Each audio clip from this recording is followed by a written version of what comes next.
Wa pa ko naka-experience nga na-failure ko sa akong kinabuhi. Good morning, classmate! Lain na San Domingo. Ang atong subject matter karon, why we fail. Nganong, doon na tayo mga gustong may tabo sa atong kinabuhi, dili na to nakabuot.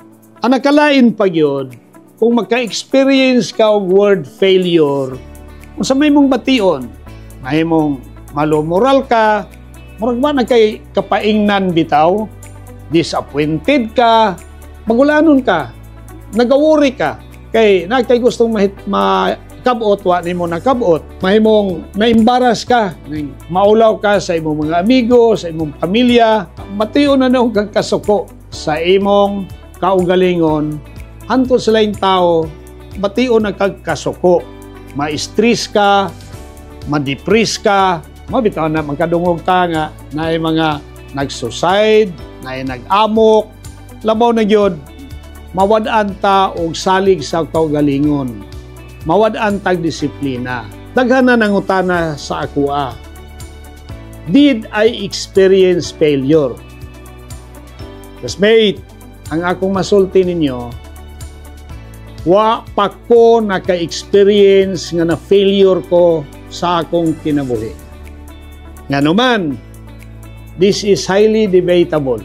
Ang pulong failure, gitanggal nako sa akong bokabularyo. Kung kay kung mag-entertain manggod ta o kung failure, bot pasabot, nag-entertain ka og mga negative thoughts. Ang imong gihuna-huna ba nga, may mga kahadlok ka. You might imprison yourself to your personal limitation. Mauna nga mahadlok na kahinoon, mubuhat sa mga butang nga gusto nimong himuon. Kaya ang word failure akong giilisan o challenge. Nausab ang akong kinabuhi tungod kay akong gitanaw nga challenge ni para sa akoa. You can just imagine mga classmate, kung masundan ninyo akong life story. Nag first year high school ko, akong edad 17 years old na. On that note alone, kung inyong tanawon, failure na kanang naa. Supposed to be, ni-graduate na kong high school, unya, maupay pagsugod na kong high school. But since I look it as a challenge, naning kamot ko, anang kanindot manggod aning pong challenge. Para na ko, mauna ako, based in my personal experience, based on a practical way of thinking, yung ganitag challenge, diha ka makat-on, you will grow and learn. Nga, kung di man mo maabot ang challenge, sa imong kinabuhi, bisag di man mo maabot, di nimo ikaulaw.